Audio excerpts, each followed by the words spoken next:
왜 우리가 다니엘 같은 능력을 경험하지 못할까? 다니엘 같은 기도를 하지 않기 때문이다. 왜 우리는 다니엘처럼 하나님의 능력을 경험하지 못할까? 다니엘처럼 목숨 걸고 기도한 적이 없진 않은가? 다니엘의 기도로 하나님의 영광이 드러나죠. 기도하면 하나님 이것도 주시고 저것도 주시고 우리는 청구서를 날리죠. 청구서를 날리지 기도가 아니에요. 기도는 하나님의 영광을 위한 것이어야 한다. 하나님의 영광이 드러나고 하나님의 영광이 나타나기를 기도해야 하는 거죠. 하나님이 다니엘이 습관대로 창을 열고 예루살렘을 향해 하루에 3번 죽이든 말든 기도했다는 소식을 다 들었을 거 아니에요. 이스라엘 백성들의 마음은 어땠을까요? 다니엘의 이 얘기를 들었을 때 이스라엘은 어땠을까요? 그 감격, 그 자부심, 하나님의 백성이라는 그 뜨거운 그 마음, 심장이 뜨거워지지 않았겠어요? 다니엘의 습관적인 기도는 70년 동안 노예 생활하고 포로 생활하는 우상의 번거지 속에서도 민족의 신앙을 지키게 했다. 한 사람의 기도의 영향력입니다. 우리가 왜 기도해야 되는지를, 어떻게 기도해야 되는지를 다니엘이 보여주는 거죠. 그런 믿음이 있는데 내가 기도하면 우리 자식들을 정말 가장 강력한 보호막으로 내 자식들을 둘러싸서 보호한다는 믿음이 있으니 자기 자식 위해 기도 안 하겠어요? 느헤미야가요, 소식을 들은 겁니다. 예루살렘에서 먼 친척이 왔다는 거예요. 뛰어가서 물었어요. 자, 예루살렘 형편이 어떠냐? 2절에 보면 예루살렘 형편을 물어요. 그런데 예루살렘에서 온 그 친척이 하는 말이 성문은 불타고 성벽 무너지고 회파되었습니다. 그 말을 들은 느헤미야가요, 4절에 털썩 주저앉아 울어요. 엉엉 울어요. 주저앉아서 땅치고 울기만 한 게 아니라 곧바로 마음을 잡고 하나님께 기도했습니다. 느헤미야도 이 기도하는 습관이 있다는 걸 알 수 있어요. 거의 매장에 느헤미야가 기도한다고 보시면 되는 거예요. 느헤미야는 기도하는 습관이 있었던 거예요. 느헤미야가 술관원이었다는 기록을 왜 하셨을까요? 여러분, 술관원이라고 하면 그냥 술 따라주는 사람으로 생각하시면 안 됩니다. 이 당시엔 왕의 최측근이었던 거예요. 왕이 먹는 술과 음식에 독이 있는지 없는지를 점검하는 사람, 그런 사람이었어요. 그러니까 최측근이죠. 그리고요, 술관원이 되려면 무식하면 안 돼요. 왕 옆에 있으려면, 어떤 왕하고 대화 수준이 되려면 지적이어야 돼요. 보디가드도 해야 되잖아요. 무술도 잘해야 돼. 쉽게 얘기하면 문무를 겸비한 사람이어야 해요. 그런 최측근이라고요. 왜 술관원이라는 이 사실을 기록한 걸까? 여러분, 왕의 최측근이면, 우리식으로 말하면요, 느헤미야에게 줄 서는 사람이 얼마나 많았겠어요. 왕에게 좀 잘 좀 얘기해 주라고 이런 사람이 얼마나 많았겠냐고. 느헤미야의 어떤 그 스펙, 느헤미야의 권력, 느헤미야의 인맥 정도라면 수천 킬로미터 떨어져 있는 예루살렘 도시 그거 돌 몇 개 쌓는 거 금방 해내는 겁니다.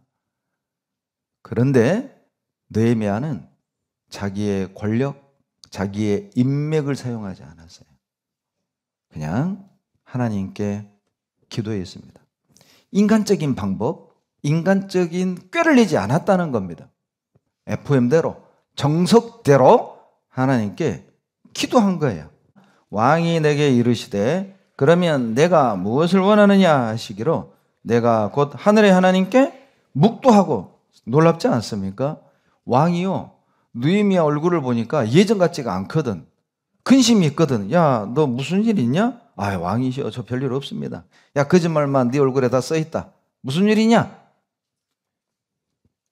얘기해봐. 내가 다 들어줄게. 사실에 그 얘기하는 거야. 내가 들어줄게. 그때 느헤미야는요, 얼큰이 하고 자기 사정을 얘기한 게 아닙니다. 4절 끝부분에 보세요. 왕 가까이 그 짧은 걸어가는 시간에 뭐 했어요? 기도했다니까요. 누가 그러더라고. 이게 번개기도래, 이게. 이 번개기도. 순간 기도를 하는 거예요. 하나님 도와주십시오. 하나님 저 왕의 마음을 열어주십시오. 하나님 제 입술을 지켜주십시오. 짧게 묵도 번기기도 한 거예요. 그 결과가 뒤에 쫙 나오죠. 왕이 조서를 내려서 성벽을 재건하도록 허락을 합니다. 여러분 수십 년 지나도 해결 못한 일을 느헤미야의 짧은 기도가 해낸 거잖아요. 몇 년 동안 해결할 수 없었던 일도 여러분 우리가 정말 진심과 간절함을 담아 기도한다면 이루어질 수도 있다니까요. 순수한 마음으로 교회를 위해서 희생했고 순수한 마음으로 신방을 가고 순수한 마음으로 봉사를 했는데 돌아오는 얘기가 잘난 척하네, 나서네, 목사님 막 그 눈에 띄려고 애를 쓰네, 이런 얘기 들으면 어때요? 정말 뭐라고 해야 될까요? 싫어지죠. 나 안 해. 그냥 딱 싫어져 버려요. 교회도 싫어지고 봉사도 싫어지고 교제도 싫어지고 싫어져. 여러분 이 형제자매들의 열정을 확 꺼트린 건 정말 쉽습니다. 진짜 쉬워요. 그런데 꺼진 열정을 다시 뜨겁게 회복하는 건 정말 어려워요. 쉽지가 않아요. 말 한마디에 확 꺼버려. 엉터리 같은 말 한마디로 그냥 촥 형제자매들의 열정을 꺾어버려. 그럴 수 있잖아요. 지금 느헤미야가 그 상황인 거거든. 사방에서 원수들, 회방자들 주님 일 못하도록, 하나님의 사역을 이루어내지 못하도록 모든 수단을 동원했어요. 그런데 느헤미야는 같이 싸운 게 아닙니다. 그래 누가 이기나 해보자 대적한 게 아니에요. 기도했어요. 여러분 우리도 봉사하다가 오해받을 수 있고 낙심할 수 있고 실망할 수 있고 상처받을 수 있잖아요. 그때 발끈할 게 아니라 기도하세요. 신앙생활 하면서 발생되는 많은 문제를 해결하는 놀라운 방법은 기도입니다. 기도가 답입니다. 가진 것 없는데 만족이 된다니까요. 우리 교회를 보면 우리 교회 가지고 있는 게 떡 5개, 물고기 2마리밖에 없는 것 같아. 그런데 우리 교회 형제자매들이 만족하고 신앙생활 하고 있잖아요. 우리 구역 식구가 30명인데 가진 거 보면 5병이에요. 떡 5개, 물고기 2마리 별거 없어 우리 구역을 보면. 그런데 우리가 올 한 해를 돌아보면 배불렀잖아요. 만족했잖아요. 누군가가 기도한 거라고. 누군가가 그 구역을 위해 기도한 거고, 누군가가 교회 학교를 위해 기도한 거고, 누군가가 찬양대를 위해 기도한 거고, 누군가가 우리 교회를 위해 기도한 거라니까요. 우리 구역이, 우리 가정이, 우리 교회가 다른 교회에 비교했을 때 참 없는 게 많고 부족한 게 많은데 그래도 우리 형제자매들 배부를 겁니다. 배고픈 사람에게 준 게 아닙니다. 떡이 물고기가 부족한 사람에게 준 게 아니라 기도하는 사람에게 주셨어요. 기도할 때 채워주셔요. 기도할 때 해결해 주신다니까요. 기도하지 않으면 어떤 기적도 경험하지 못합니다. 우리 교회가 이렇게 성장할 거라고 누가 생각했어요? 우리 각자의 교회가 이렇게 성장할 거라고 누가 생각했어요? 코로나 기간에 구원의 역사가 나타날 거라고 누가 생각을 했어요? 기적 아닙니까? 참 우리 교회 보면 잘난 사람 없고 권세 있는 사람 없고 부자 없고, 예? 그런데도 교회가 되는 거 봐요. 기적 아니에요? 은혜죠. 누군가가 기도했단 말이에요. 누군가가. 그게 기적입니다. 기도하지 않은 사람은 기적을 보는 눈이 없어요. 야, 이거 우리가 한 거 아니다. 야, 이거 하나님 주신 거다. 보인다니까요. 오병이어 보이잖아요. 기도하면 보여요. 기도하는 사람은 채워져요. 어떤 학생이 기도를 가르치는 교수에게 비아냥거렸답니다. 교수님, 우연히 생긴 건지 기도해서 된 건지 그거 어떻게 합니까? 신학교수가 씩 웃으면서 대답했대요. 그럴 수도 있지. 그런데 놀라운 것은 나는 기도할 때마다 그 우연이 이루어진다네. 무슨 뜻이죠? 기도하지 않는 너에겐 우연이지만 기도하는 나에겐 응답이란다. 기도하는 사람은 응답인 걸 알아요. 기도하지 않은 사람은 그냥 우연히 어쩌다가 저절로 된 거예요. 여러분 그 구절이 성경에 있습니다. 에스겔 36장 37절이에요. 나 주 여호와가 말하노라. 그래도 이스라엘 족속이 이와 같이 자기들에게 이루어 주시기를 내게 구해야 할지라 내가 그들의 인수로 양떼같이 많아지게 하되 때가 되면은 너희의 땅을 장차 기경이 되게 해줄게. 에덴 동산처럼 내가 만들어 줄게. 예언하셔놓고 37절 그래도 너희들은 기도해라. 아니 기도하지 않아도 때 되면 이루어 주실 건데 왜 기도하라고 한 겁니까? 이유가 있습니다. 기도하는 사람은 이게 우연이 된 게 아니라 하나님이 이루신 걸 알게 되는 거예요. 기도하는 사람만이 기도 응답인 걸 알 수가 있다니까요. 그러니까 하나님이 다 해주겠지만은 그래도 너희는 기도하라는 거예요. 여러분 기도하십시오. 하나님이 우리에게 뭐가 필요한지 다 아십니다. 우리에게 뭘 줘야 될지 주님은 다 알아요. 그런데도 우리에게 그래도 너 기도해야 돼. 너에게 뭐가 필요한지 뭐가 부족한지 내가 알아서 줄 수 있지만 그래도 너는 기도해야 돼. 왜요? 나를 위한 겁니다. 내가 기도할 때 보인다니까요. 야, 이게 응답이구나. 이게 주님이 하셨구나. 주님이 주셨구나. 없는 것만 보는 이유가 뭡니까? 응답을 보지 못한 거예요. 은혜를 보지 못한 거예요. 어쩌다가 응답과 은혜를 보지 못한 겁니까? 기도하지 않은 겁니다. 은혜를 보는 눈, 응답을 보는 눈이 열린다니까요. 하나님께 집중하기 위해서죠. 여러분 일상 속에서는요 얼마나 정신없고 바빠요. 하나님께 집중하지 못하도록 막는 게 얼마나 많습니까? 어디서 기도해야 됩니까? 하나님께 집중할 수 있는 시간에 하나님께 집중할 수 있는 장소에서 기도해야 되는 거예요. 이건 꼭 필요합니다. 해가 딱 뜨면 우리는 얼마나 많은 일에 머리가 복잡해집니까? 해만 뜨면 할 일이 머리에 꽉 차잖아요. 그러니까 기도하다가 마음이 바쁘니까 기도는 대충 하고 일부터 해. 우리 마음을 하나님께 오로지 할 수 있는 장소.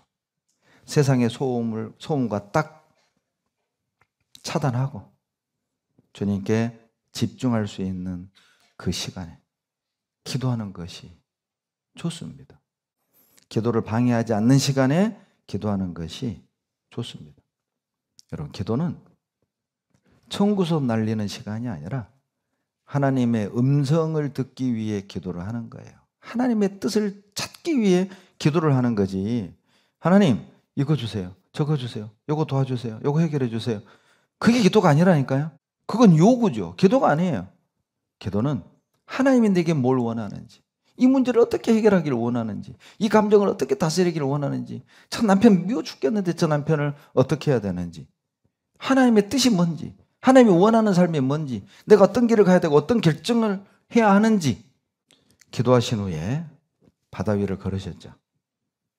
우리에게 어떤 교훈이 됩니까? 여러분 기도하는 사람은 절대 세상에 빠지지 않는다는 거예요. 기도하는 사람은 세상에 섞이지 않습니다. 세상을 이기는 그 사람이 누구냐? 기도하는 사람이라는 거예요. 놀랍지 않습니까?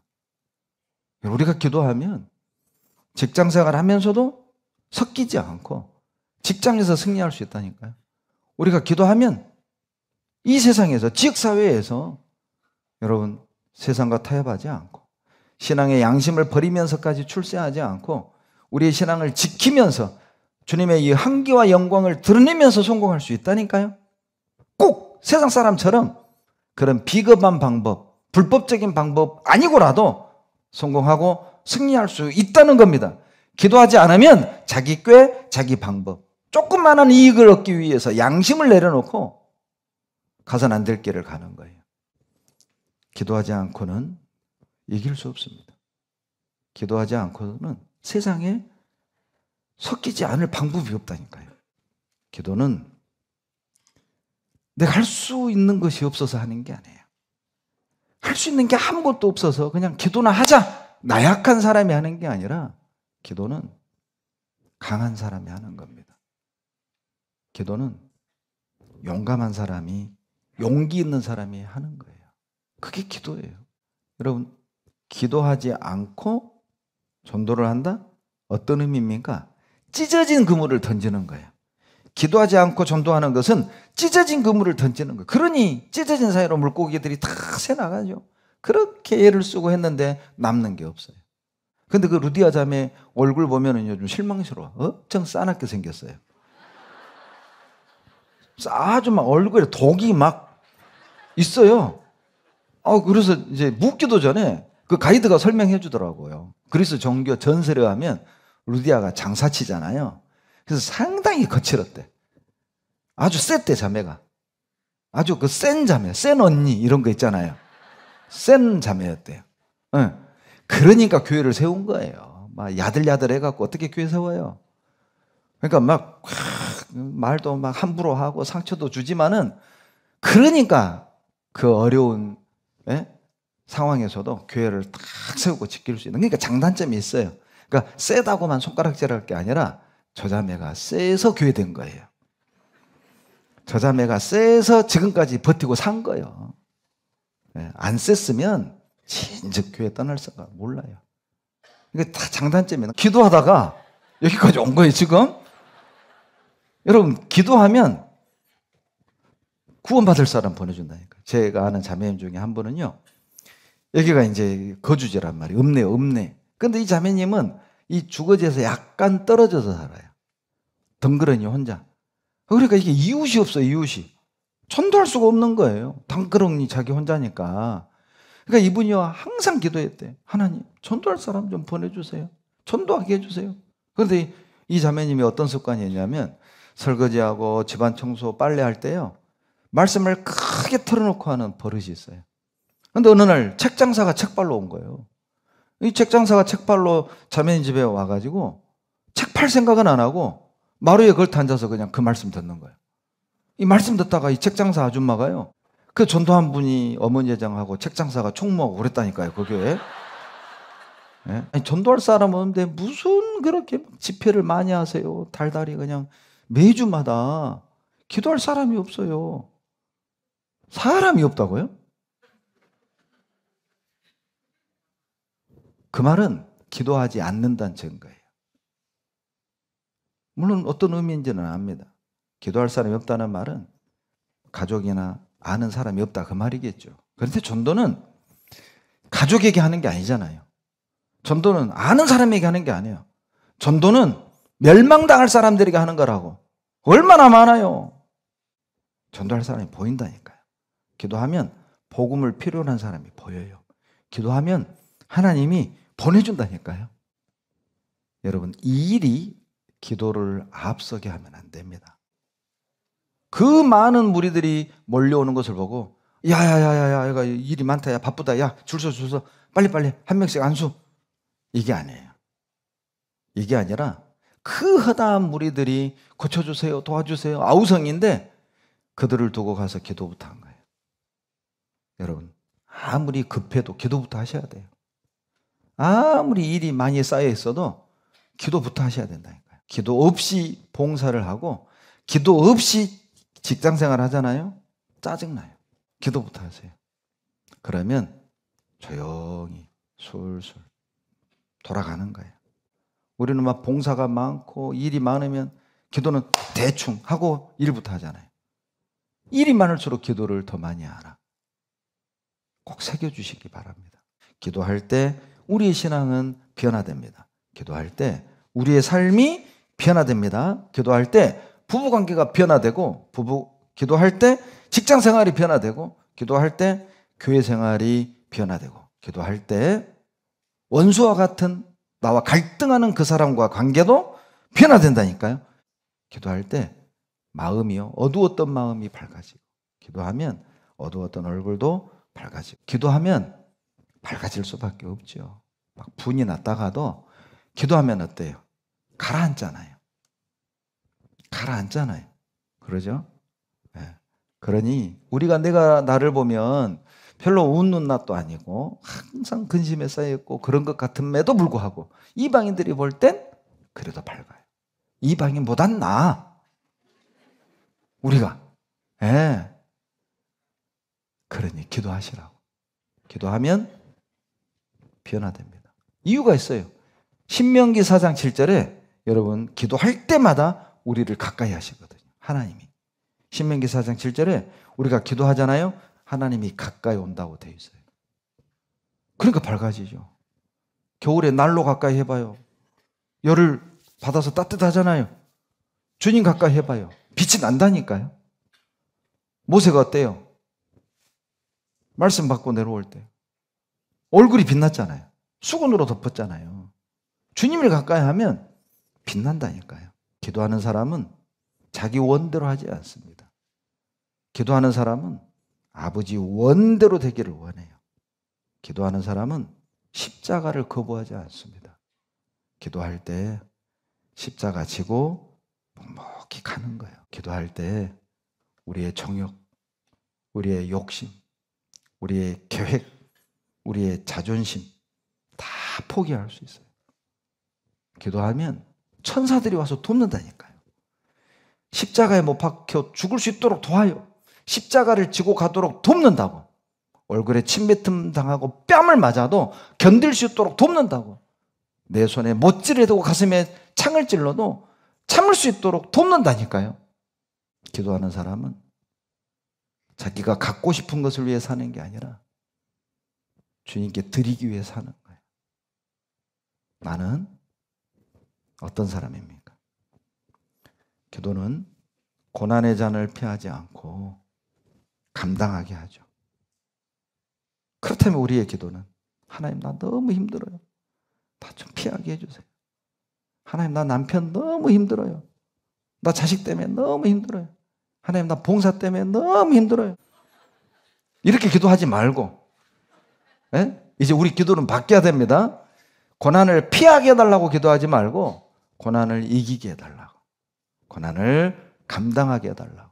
공짜로 얻은 구원이라고 여러분 싸구려처럼 살지 마세요. 기도하면 내가 원하는 삶을 사는 게 아니라 하나님이 원하는 삶을 삽니다. 기도하는 사람은 자기가 가고 싶은 일을 가는 게 아니라 주님이 인도하는 길을 간다니까요. 기도하는 사람은 돈 되는 일, 내가 하고 싶은 일을 하는 게 아니라 주님이 기뻐하는 일을 할 수 있어요. 기도하면 시험에 들지 않는다는 뜻이잖아요. 기도하지 않으면 잠을 자는 겁니다. 잠 잤잖아요. 여러분 잠을 자는 사람은 주님의 마음을 할 길이 없어요. 이 잔을 내게서 옮기시옵소서. 다만 내 뜻대로 마옵시고 아버지의 뜻대로 되기를 원하나이다. 그 기도를 제자들이 들었다면 주님을 버리고 도망갔을까요? 기도하지 않고 잠잤다니까요. 잠잔 사람들은 고난이 싫어서 도망을 가는 겁니다. 희생하기 싫으니까 도망을 가는 거예요. 봉사하기 싫어서 구역을 옮기고 교회를 옮기고. 기도하지 않으면 주님을 위해 사는 걸 부담으로 여겨요. 기도하지 않으면 주님을 위해 받는 고난을 회피하게 돼 있어요. 그래서 제자들은 주님을 버리고 도망간 겁니다. 기도해야 할 그 시간에 잠잤잖아요. 기도하지 않으면 잠을 자게 되고 잠자는 사람은 주님의 고통, 주님의 아픔, 주님의 사랑 알 길이 없는 거예요. 여러분 억울하십니까? 그 시간 기도할 시간입니다. 여러분 상처받았습니까? 그 시간 기도할 시간입니다. 배신당했습니까? 그 시간 기도할 시간입니다. 중요한 걸 잃었습니까? 그 시간 기도할 시간이라니까요. 바로 십자가가 그 자리예요. 상처받는 그 시간이 십자가입니다. 외면당한 배신당한 그 시간이 십자가라고. 그때 기도하셨어요. 우리가 기도해야 될 시간입니다. 어느 때보다도 우리가 기도해야 될 장소 십자가죠. 어느 때보다도 우리가 기도해야 될 시간 바로 십자가 위에 있을 때 절망처럼 보이고 답이 없어 보이고 이제 그냥 나는 죽었다 싶은 그 시간 답답한 상황 그 시간이 우리에겐 십자가죠. 그때 기도해 보세요. 하나님의 손길을 보는 눈, 하나님의 은혜를 보는 눈, 현실을 보는 눈은 감춰주고 말씀을 보는 눈, 내 답답한 상황을 보는 눈은 가려주시고 하나님의 약속을 보는 눈, 없는 것을 보는 눈은 가려주시고 내게 있는 걸 보게 볼 수 있는 눈을 열어달라는 겁니다. 하나님은 내 계획보다 훨씬 좋은 계획을 갖고 계신다니까요. 그러니 응답받지 않은 게 아닙니다. 응답받지 않음으로 우리는 응답을 받은 거라고. 그러니 계속 기도하셔요. 기도해도 들어주시지도 않고 아니요. 안 들어주신 걸로 들어준 거라니까요. 왜 기도를 쉬면 안 될까요? 죽어요. 그래서 기도를 호흡이라고 하는 거예요. 기도하기 때문에 우리가 살아있는 겁니다. 기도하기 때문에 우리가 여기 있는 거예요. 기도하기 때문에 버틸 수 있는 거라고. 그러니 쉬지 말고 기도해야 돼요. 왜 쉬지 말고 기도해야 됩니까? 쉬지 않고 기도할 정도로 기도할 게 너무 많잖아요. 그러니 계속 기도하셔야 되는 거예요. 응답 받을 때까지 기도하세요. 그러면 100% 응답 받습니다.